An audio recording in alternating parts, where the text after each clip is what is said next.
Welcome back, good people. Welcome back. Welcome back to another album review on my YouTube channel, Take Clark Music, Take's Garage. And as always, pound that like button, subscribe. Let's get a conversation going.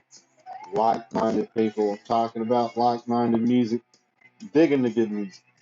Today, if you couldn't tell, we're going to talk about Mammoth WVH, which is Wolfgang Van Halen.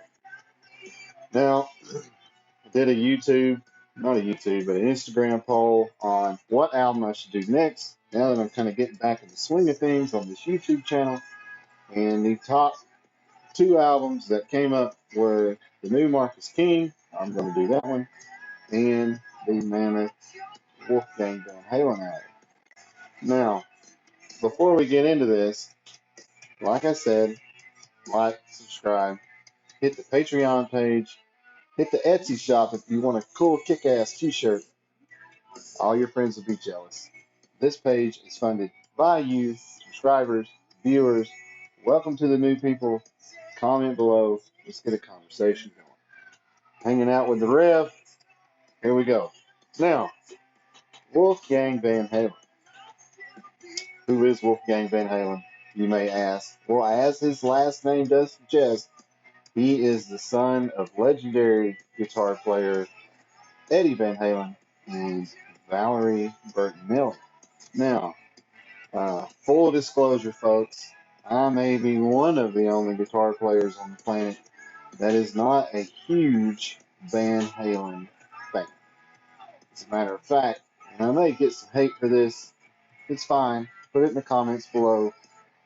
I personally dig the Van Hagar stuff more than I dig the David Lee Roth Van Halen stuff. That's a conversation for another time, but I'm getting to my point on how I got to this album. Full disclosure, when it came out in 2021, I was not interested at all in listening to this album. Now, recently, Dave Grohl and the Foo Fighters did a tribute show to Taylor Hawkins, and it had a star-studded cast of people, and Wolfie was one of them, and he just smoked on Hot for Teacher. Now, like I said, not a big Van Halen person, but the guy absolutely just cooked. And it started a discussion online, on YouTube, on different channels about, was he really playing? Was he playing to a backing track? He was faking it, whatever. So that led me to his album. I wanted to hear it for myself.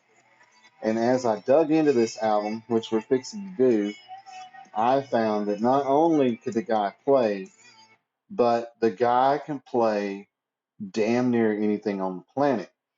And I read an interview with Eddie where he was on the Howard Stern show when Wolfgang was like 15 or so, and he said, wait till you hear this cat, because he's a phenomenal multi-instrumentalist that can play about anything. And Eddie was really pleased that the Van Halen name was going to be carried on for years to go if the guy wanted to play, wanted to do music. I read that Wolf was thinking about doing like video game design, decided not to do that, and then kicked it with the music thing with his pops. Ended up touring with Van Halen, and the rest is history. So let's get into this album. Now, the name of the album is Mammoth WVH. Now, Mammoth, for some of y'all that may not know or do know, was kind of what Van Halen started out being called. And Wolfgang said that ever since he was a kid, he thought it was a cool name. He finally said that one day he got the nerve up to ask his pops if he could use the name, and his pops thought it was really cool. So here we go. So he calls it Mammoth WVH, Wolfgang Van Halen. Cool. Started working on the album, which, by the way, this was released June 11th of 2021. He's been working on this album for quite some time, um, and started working on it before Eddie got sick. Started recording it at 5150, which was Eddie's home studio. And this is where I get to the point where I was talking about what really surprised me was he plays everything on the album. So Wolfgang plays guitar, he sings the harmony, plays bass, drums, keys, all that. So that's impressive. And he said he did that because of the Foo Fighters' first album. Now, a lot of you may not know that Dave Grohl did the Foo Fighters' first album himself after the passing of Kurt Cobain and Nirvana. He wasn't sure what direction he was going to go in, wrote some songs, recorded some songs, and off to the races he went. Put a band together, that's what we know now. So this is kind of the same thing. Wolfgang said he was inspired by Grohl's first Foo Fighters album, and decided to do this. So he started writing while he was touring with Van Halen, and gave us 14 tracks that runs 58 minutes and 14 seconds. Now, as I always do, we're going to talk some gear, and I'm sure that some of you are probably thinking, well, he used his dad's gear. Yes and no. Eddie Van Halen has his own line of gear that's produced by Fender. They produce guitars, amplifiers, accessories, pick, string, straps, so on and so forth. Now, currently they make a Wolfgang model that looks similar to the Ernie Ball Music Man or the Peavey, and I'll get to that in a minute. And then they make amplifiers. The 5150 obviously is what Eddie's known for. I think they're on the 5153 now, version 3. EL 84 or 34, 84, and 6L6 power tube, which is more American. They have refined it, so there's that. Now, we all know that Eddie had the secret Brown Sound Marshall, and then a Soldano, 3 Soldanos, and then the PV 5150 that was basically engineer at PV took his Soldano and broke it down into where they could mass produce it, and then Eddie started his own musical gear line. So for this, Wolfgang, I read that he did use 5150s based on what I've seen video wise, and based on just what I've read. I don't think he used the current 5150s. There's one of the first music videos for this album. You can see an older 5150 PV 5150 next to the bass amp. There's also some Marshalls. Um, it's hard to say for me definitively what amp he used on this album.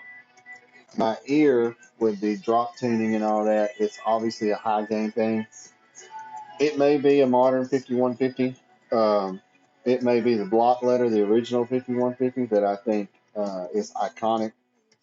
EVH now does make an Icon 5150 that's based off of that amp with some modern tweaks. But those original PV 5150s are smoking. If you can get your hands on one, you need to do it. It'll run you, I think now they run about $1,000. Used to, you could get them a couple $100. But if you're into that high game thing and you don't want to go out and flop the coin down for a Soldano, uh, it's a good option, and they're built like tanks. Those old PV amps. It's a shame that PV didn't build amps anymore in America, but those old PV amps are just tanks. Anyways, so amplifiers, folks, I really can't say. I can't say definitively, like I said. The videos, the Marshalls, he has his dad arsenal at his, fingertips There's no telling what's packed in the 5150 studio, so he could have used a Saldana, he could have used a Marshall Fender, whatever. I'm going to go with the 5150. You be the judge of what model you think it is. Original, block, Fender, EVH, whatever. But we can all agree that it's a 5150. And the one thing that I really do like is it doesn't sound like Eddie Van Halen. None of his guitar tone is straight up ripped off from his bat. So let's talk guitars. One thing that people I don't think realize is the original Eddie Van Halen Frankenstrat that we all have come to know as the red and white and black Strat. It was a Charvel, but anyways, the pickup in that, the original pickup, was a Gibson PAF out of a 335. Eddie did take that pickup, wax pot it, which would have cooled it down a little bit. It wouldn't have been as harsh or as loud. And then he swapped it for a Seymour Duncan. It was a custom wound Seymour Duncan something. So it was interesting to me when researching this album to do the review was that Wolfgang actually used a Gibson 335. As a matter of fact, in one of the music videos for one of the singles, he is playing a 335. So it's very cool. Um, Obviously, on the road, he's using the EVH stuff. Um, I can't comment whether that's good gear or not. That's no knock on the EVH branded stuff. It's just that I don't have a dealer around here that I know of that stocks it, that I can get my hands on it. If anybody out there wants to shoot me an EVH guitar, I would love to play one. Um, Here lately, since I've dug into this album, I've been on the EVH website now and looked at their guitars, like the Wolfgang Specials, the Eddie Van Halen Signature. They all look killer. Like I would love to play any of them. Not so much the Strat style stuff because most Strats feel like Strats, and there are going to be people that comment that say, not every Strat feels the same, and you're right, they don't. Um, but his wasn't a Fender, it was a Charvel and Kramer's and so on and so forth and so on. But ladies and gents, I would like to play one of the Wolfgangs. I have not played a Wolfgang since he was with Peavy, and that was like late '90s, like my high school years. I'm 40 now, so that was uh, that was a while ago. And I've looked at prices of those on eBay. They're getting a little steep. So like I said, anybody out there's got one, comment what you think. So gear wise, 335 for most of it. He did say, let me look at this. He did say that he used the Frankenstrat on the solo for 2 songs, um, and they are Mammoth and Phil. So when you listen to this, those 2 tracks, Mammoth and Phil, that's the Frankenstrat for the solos. So that's kind of cool. So let's get into it. My top 3 tracks that I always do, that I tell y'all I think are the best songs on the album. Like I said, this thing runs 58 minutes and 14 seconds. It is 14 tracks. To be honest, it's not my bag. Uh, I think if you watch this channel, you'll realize that I am of the jam blues realm. And this really isn't my bag for the heavier rock stuff, but I have enjoyed this. Um, I think that it's cool that he just didn't, play Panama or Junk or whatever on an album or anything that sounds like that. Like, I don't hear a lot of the phaser, flanger, chorus stuff that Eddie was really known for. It's in there, but it's not predominant like Eddie's was. Excuse me. I got to get a hit off that purple cup. So my top 3. Number 3, if I was going to hand you this, like I always say, and tell you to start somewhere. It's going to be the song You're to Blame. You're to Blame is the number 11 song on the album. It runs 4 minutes and 6 seconds. And when I had got to this song, now there are some other songs that really kick, but this song late in the album was starting to drone a little bit for me, and it just started kicking. And I don't know what it was about this track that caught my attention. Um, Lyrically, his lyrics are pretty solid, but musically, um, I really dug musically what he's doing here. I think some of my issue with the album, I have to be straight up, is the kick drum. The kick's a little heavy for me, but for this type of jam, it is what it is. So my number 3 song off the album, if I was going to give it to you, tell you to start here, it's called You're to Blame. Now, my number 2 song on the album is the number 14 song, the last cut, and it's called Distance. It's 4 minutes and 14 seconds. And ladies and gents, this was written as a tribute, I think, to his dad. If you watch the music video for this song, be prepared, get you some tissues, because it's a tearjerker. Having lost my dad to cancer, I understand where Wolfgang is coming from. Um, but this song, aside from the sentimental aspect of it and the tribute aspect to Eddie, is one of the most well-rounded songs, lyrically, musically, written on the album. It is a really killer song. So that's my number 2 pick. It's called Distance, the last cut on the album, and it is 4 minutes and 14 seconds. Listen to it, check the video out. You won't be disappointed if you've lost a parent or somebody that you loved recently. Like I said, get prepared because it's pretty tough. Now, my number 1 song. That was tough for me. There are some great songs. Mr. Ed, Mammoth, Circles. There's some great songs on this album. It honestly, folks, was hard to narrow this down to just the 3 songs that I always do. But here you go. I have to say that the number 1 song on the album for me is the number 13 song on the album. 6 minutes, 34 seconds of ass kicking, high octane rock and roll, and it's called Stone. The tempo, the intro, the uh, lyrical delivery within the timing of the song makes this just kick. I cannot stress enough how much this jam kicks.